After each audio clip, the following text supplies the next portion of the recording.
We have 2 calls and we take on about 6 startups per batch.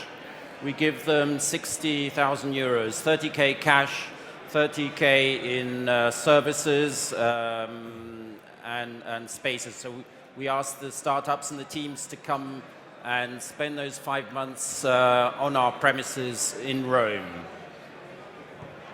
Great, thank you very much. Nicola, why don't you introduce yourselves? Yeah, everybody. I'm Nicola de Cesare. I work for Technogym, where I take care of the open innovation approach and also the business development investment in startups.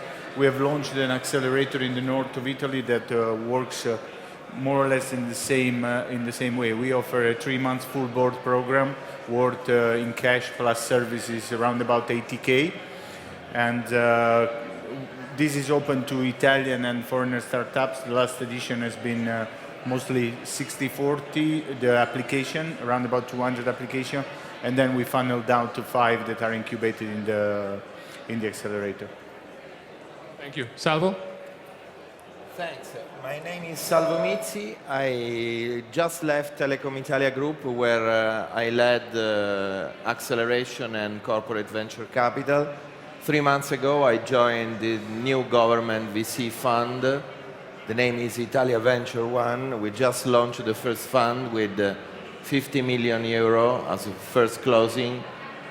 Our task, our mission is to co-invest with the private operators in order to fuel innovation in our country. Thank you. And Antonio? Yes, my name is Antonio Sacchetti, and I am an entrepreneur. Sorry, Antonio, 1 second. Yeah. Okay. Okay, my name is Antonio Sacchetti. I'm an entrepreneur. I founded till now, founded and co-founded 6 startups, 6 companies, and now I am involved also in one of these, which is Tera, which is based in Bari, in the southeast of Italy, and we are working on electronics and ICT for energy efficiency of buildings. This is the main project we have. We also have other projects. Great. Thank you, Antonio. And I'm Alexis, Bonte, and I'm the founder and CEO of a game startup called eRepublik Labs. So let's talk about the Italian ecosystem, starting with Antonio. Yeah. What would you say right now are the key strengths? If you had to name 3 strengths of the Italian ecosystem, what would these be and why? Yes. The key strength could be, the first could be the fact that Italy, anyway, is a good place to imagine to live in, if not to live in currently, because the territory and the culture and the weather, I think, that are factors which anyway influence our life and so also our motivation when we do business. So this could be the first. The second could be that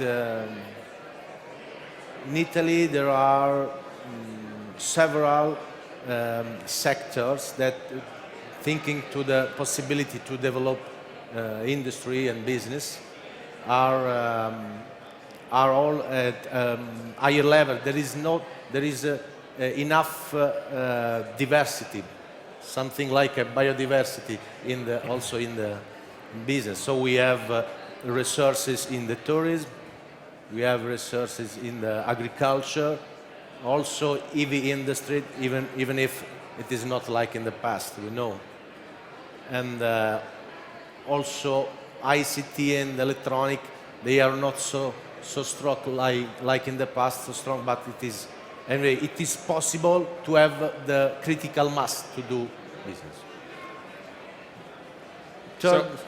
Third advantage, third strength of the Italian ecosystem could be the ability to adapt of the Italian people to adapt to fast changes. So if on one hand we have not a so rigid structure in the society, from the other hand we are so good to adapt to the changes, Okay. and the business is changing. So quality of life, diversity of businesses, and the ability of the Italian people to adapt. That would be Yeah. the three key strengths. Could be. Salva, does any of one have different ones? My three. Well, I think we have a kind of hardware basic data that is that Italy is not very well known, but we are the second manufacturing economy in the euro area, just after Germany. That's why we have a strong industrial capacity, and most of our brands are well known all over the world. The second factor is the software factor. The software is of course part of Antonio told before, and is maybe lifestyle in which we expressed a lot of capacity, of course, in fashion, food, lifestyle. Our best startup, just to mention, our unicorn is Yux, that is by far today evaluation around 4 billions. I think And Yux acquired Net-a-Porter recently, no? Yeah, bought Net-a-Porter some months ago, and 3 days ago started IPO filing in Milan, Borsa Milan, and is by far a worldwide leader in luxury quality e-commerce. The third point is that entrepreneurship in our country is a value because of the structure of our production texture. We have a lot of SMEs, and entrepreneurship is by far one of the most foreseen and appreciated way to build your life in our country. So big industrial background, second industrial country in Europe. Yeah. Unicorn with Yux, and a real entrepreneurship culture. Absolutely. So that's interesting because that's 3 more strength. Okay, already 6. That's pretty good. I thought you guys were going to repeat each other. I thought you were going to go quality of life, quality of life, quality of life. No. Okay, only 1 quality of life out of the 6. Nicola, do you have more or? Yeah, maybe I have one more that sometimes is not really valued, but the level of education that on average the Italian people have is quite high. So you have a lot of well-educated people from university and above all engineering, and maybe less from mathematics, but a lot of engineering. And that's something that is really valuable in terms of talent that could foster, So education, engineering education. Yeah. Okay. Antonio? Roberto.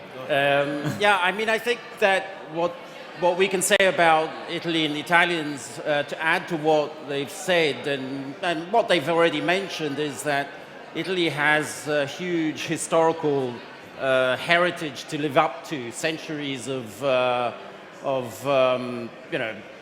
design and creativity. So design and creativity is very much ingrained in a lot of what Italians do in life in general, and that's why there's such a strong sense of individuality, which is a double-edged sword in Italy.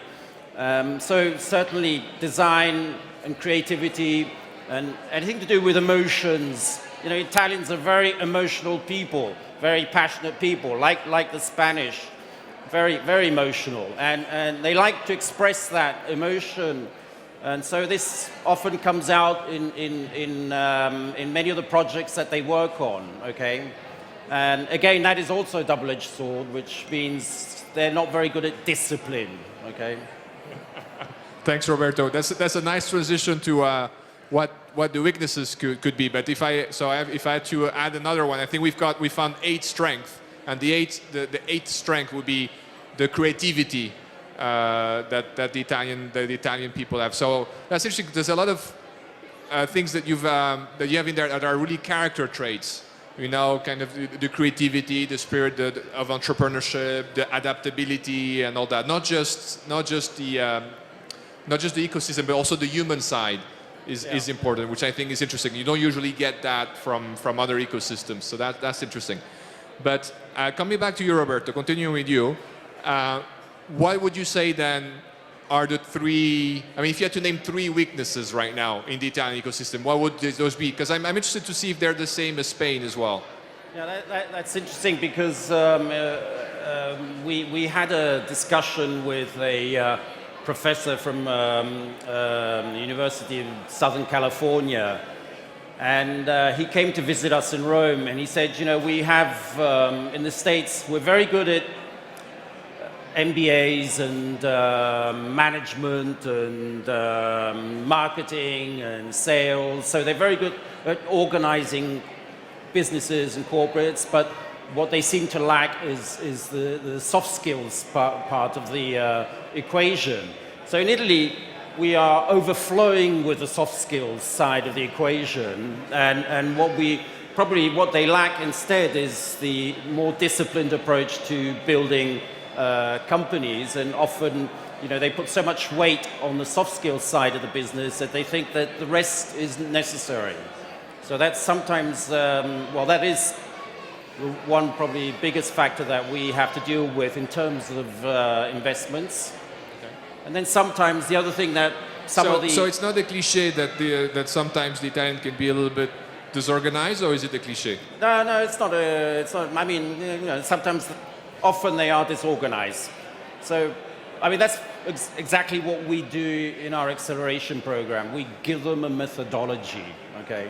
And we give them that methodology that allows them to grow and to ask themselves the right questions. You learn along the way, and you learn to measure everything you do. So you have to understand whether you're creating value for your own enterprise and therefore for your investors. So we give them a very structured methodology during these 5 months. Okay. Thank you. Nicola? I mean, I fully agree with Roberto. What I would add also is that for the ecosystem to develop today, you don't have the second stage.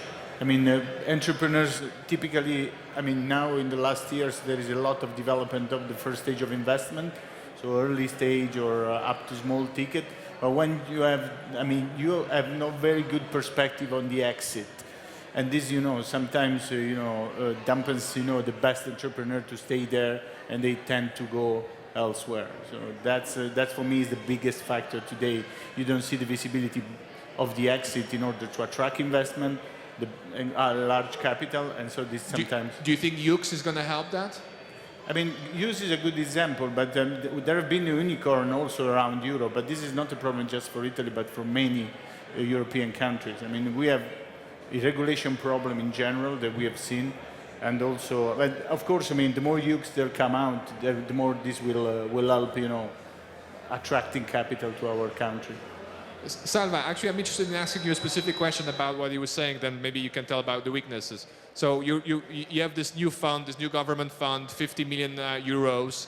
As a result of UX, are you seeing maybe like a lot of startups that have decided, oh, we want to do the fashion business, and is there more fashion business startups that are emerging in Italy than other things, or not really, not yet? Well, I think that our deal flow is very qualified, but not necessarily in soft skills side. I mean, not only design, fashion, luxury, etc., lifestyle. We have a strong network of technology university hubs, and we are ready to invest and co-invest on international venture, on hard tech, possible new unicorns. Just to mention a single case, 2 months ago, one of the most outstanding hub in driverless swarm intelligence AI, it was a spin-off of Parma University, the same town of Parmesan cheese. So it's amazing to know how things go together. The name of the spin-off is VisLab, and they were acquired by a US company for 30 million euro. So the potential in our hard tech hubs is very high.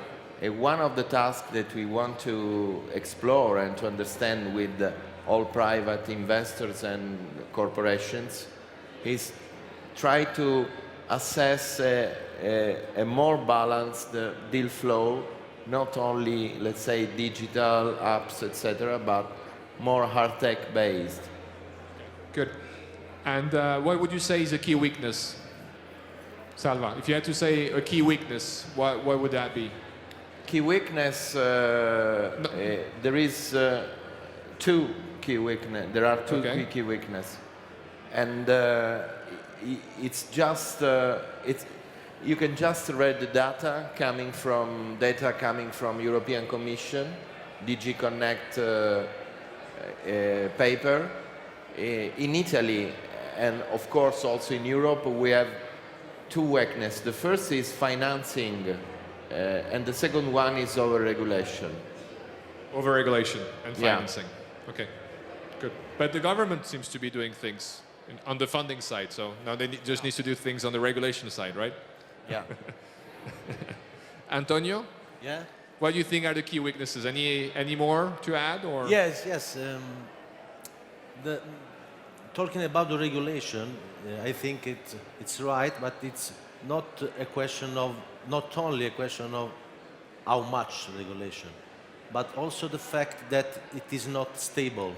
So thinking to the companies, to the enterprises, every year we have to match some changes in the law for the employee, the taxes to maintain welfare in such a way or other, also the advantage that the system gives to the enterprises or to such kind of enterprises, some kind of enterprises. They are not stable. You do not have an horizon of 5 years in which you know that you can go in this direction. So for the entrepreneurs, it's very difficult, and you have every year to update with the consultants, which are not often updated, not ever, and so to every day arrange to new situation, not good for planning. Yeah. And the second is in some way for perhaps more general problem, which I think is that there is not a good balance between the money we spend to maintain the public sector, how many public employees we have, to maintain also the one which are no more working because they are old, and the money we spend for the productive resources we have. Really, I think that it is not balanced. Yes, there are countries in Europe in which the welfare is higher than in Italy. Yes, but also the services are higher, and these services generates more business for the company delivering that services. Yeah, the regulations thing is interesting. I was moderating another panel this morning in the investor den, and I think one of the investors was saying that one of the things that scares them is if a company invests and doesn't have a CFO, and I was like, you're crazy. I mean, because you're doing early stage, raising $500,000, how would you go and spend, 50, 60, 70,000 on the CFO of that? I was like, oh, it's because of the regulation and they need to be on top of it. And I was like, maybe that's taking it a bit too far, right? Yeah. Okay, good. So, quick question actually on this one. You all are based in slightly different cities, more or less. So because, okay, there's the national Italian ecosystem, but we all know that it's also about the city ecosystem. Some cities are better than others for startups. Obviously we're in Madrid here, so I'd have to say Madrid, but some people will say Barcelona in Spain. What about Italy? What's the best city to start a company? Who starts? Anyone? Yeah? Go ahead. Can you hear me? Yeah. Yeah, Roberto. Yeah, go ahead, Roberto. Okay. Is it working? We'll start with Roberto. I think that we've got you now. Is it working? Can you hear me? Hello? Roberto. Yeah, okay. Yeah, we got you. All right. Well, let me put it this way. We are asset managers, and our assets are entrepreneurial talents. Okay. So at the end of the day, what makes an ecosystem probably grow is if there's the raw material in which to invest. And Rome, we decided to take an unconventional route as venture capital investors in terms of setting up shop. We could have gone to Milan, you know, that would have been the obvious choice. But we decided to change views and go to Rome because that was a very, I mean, there weren't many operators at the time, very few investors. But there's a huge student population. It's probably the largest in Europe, about 320,000 college students in Rome alone. So that was, we viewed that as an opportunity, an arbitrage opportunity, because if you can find very good computer scientists and designers, etc., in Rome, there might be, you know, 1 or 2 good entrepreneurial talents out of 320,000 students. So that's what we did. That's why we decided to go to Rome. And we started our acceleration programs in 2013, and we've had 7 batches since then. We've got a call coming up in place right now for... So for us, Rome was an obvious choice, to be honest. So Rome works for you. So Milan is what would have been normally the obvious choice, but you went for Rome, and you think that actually makes more sense. Well, yes, for us you. it did. For us it did. I mean, you know, First Milan probably would have been just as good, but we're going to open an office in Milan. So, but the problem is, because our assets are people, you know, moving people from one place to another isn't easy. Okay. So a physical presence is necessary. And anyone on the panel think there's another city that's where stuff is really happening that's not Rome or Milan? Talking about Salvatore? Yeah, talking about innovations, the ecosystem is not only polarized in between Milan and Rome, but we have also very outstanding hubs both in Bologna, Emilia-Romagna, and Turin, largely due to the high-quality education system that locally create a large amount of talents available to foster innovation and startups. And I think that if you are looking for innovation ecosystem, of course, the first choice is between Milan and Rome, but following talent creation, of course, there are many university hubs that are very, very strong in terms of innovators' density. Thank you. Starting with Antonio, maybe you want to say a word and I have a question. No? Yes, for sure, the best city in which start a company are Milan and Rome. And then there are other cities in which the innovation system is, to say, enough good. But perhaps the difference, and I think that there are several cities, not only Bologna or others, perhaps also Trento and others. Several cities good for lunch. But perhaps the difference is when you have to scale up. In that case, the dimension not only of the city, but of the whole industrial... But then you go to London, right? Can you stay in Italy and scale up? Difficult. I mean, Yux could, but is that the exception? Because often it is also a question again of critical mass.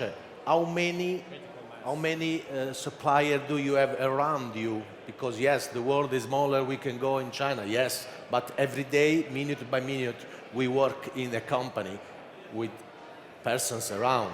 And if we have our critical supplier on the other side of the road, it is not the same thing to have it 1,000 kilometers Wow. So actually, that's a good follow-on on my question.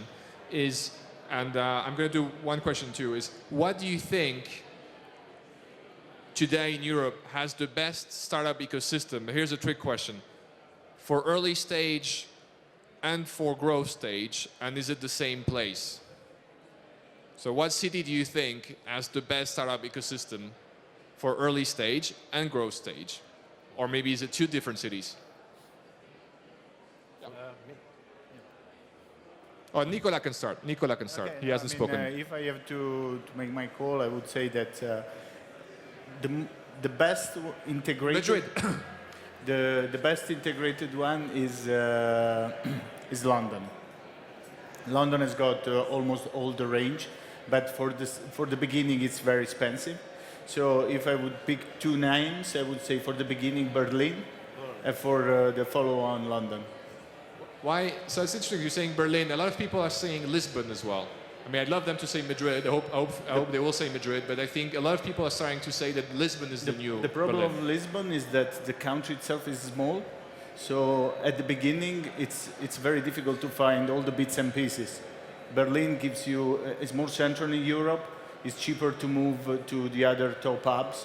And that makes it a little bit easier at the beginning. That's my point. I mean, coming back on your point, just because, I mean, I think the most critical factor that we have today in Italy is that we have so many center of excellence in education. So we as a country invest so much into our talents, creating great people. It is just not for entrepreneurs, but in general. And then when we have to leverage on the value that we have invested in their education, they leave. And that's really the critical problem we need to address for Italy. So you're saying Berlin for early stage, London for growth stage. Does any of you differ? Does any of you think actually no, there's another city that's better for early stage or another city that's better for growth stage? Yes? Roberto? Can you hear me? Yep. Let me put it this way. This space is a space that moves at great velocity, okay? And things move very quickly and things change extremely quickly.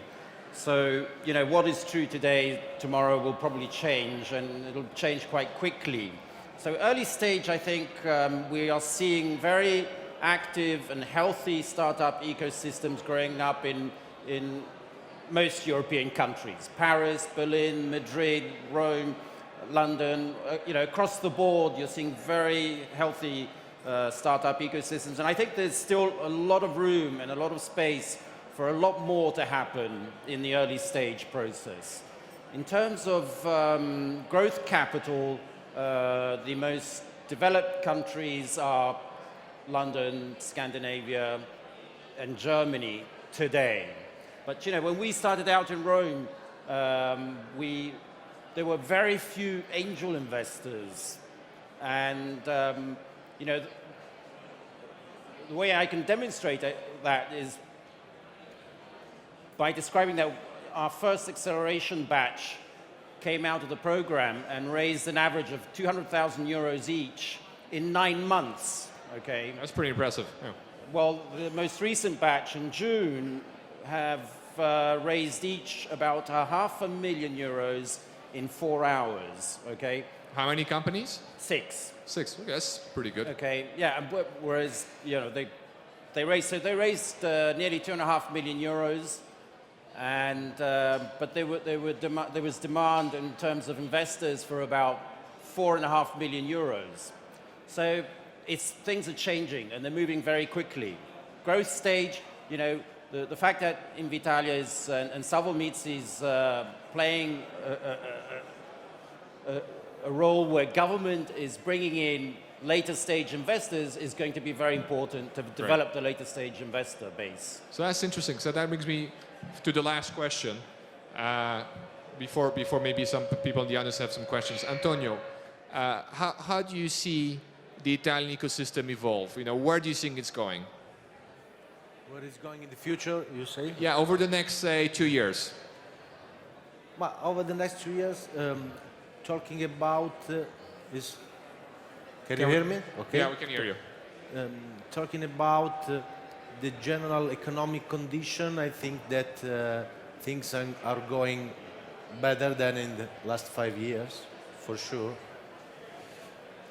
I'm thinking when we talk about the future of an ecosystem, it is mandatory to talk about politics. So I can only talk about a hope I have. The hope is that some changes we are going to see in this moment in the government, which are perhaps also due to a part of people not in the government, because they fear the growing up of a different kind of politics. So it is good anyway. I am a little bit optimistic. So optimistic but nervous with the politics. Yes. Okay. Salvo? Next 2 years. For the next 2 years, how do you see the ecosystem evolve? Unless you want to make it 5 years because you have a clear vision about the next 5 years. Yeah. I don't know what's happening tomorrow, but maybe... Yeah, of course. Next 2 years, some... 1 second. Can we have Salvo on the mic, please? It's okay? Yeah. Next 2 years is... first point is that we have to drive a massive growth in risk capital available for our innovators and our startups.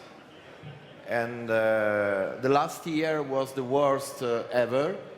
We are the last in Europe with around 80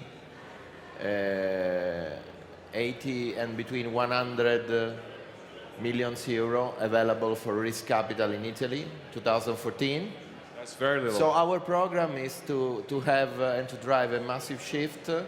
We would love to drive a transformation in this and raising risk capital, a total amount available to 1 billion. 1 billion. Yeah. So just the road is for 100 to 1 billion. Okay, so And in just the, first in the point. next 2 years, risk capital available in Italy from 100 million to 1 billion. Yeah. Okay, so if people are looking for money for risk capital, and maybe it's a good idea to start a company in Italy, potentially. Exactly. Okay. So that's- this is the that's first point. The second point is in terms of ecosystem evolution. I don't want to step inside the usual discussion between territories, between cities, but for sure we have to choose one hub, and all the rest are, I think that they Okay. must be ready to serve the national hub if we want to compare and compete with Okay, all so the... there's 100 million venture capital. You control 50 million. So what city are you picking? No, 50 billion. You control half of the venture capital. You have 50 million, you're going to go to 100 million. So whatever city you pick, you decide to deploy that capital and it's going to be the next stop. I cannot answer. Come on, give us the news. I cannot answer. You cannot answer. Okay, interesting.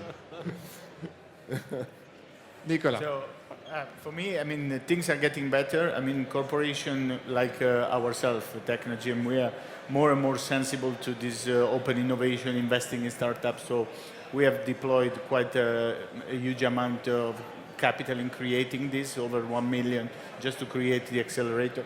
So I think, again, for the seed and the early stage and the Series A, things will get better. We need really to work on the big chunks, because On the that big ones. one is the really that creates value that remains in the country.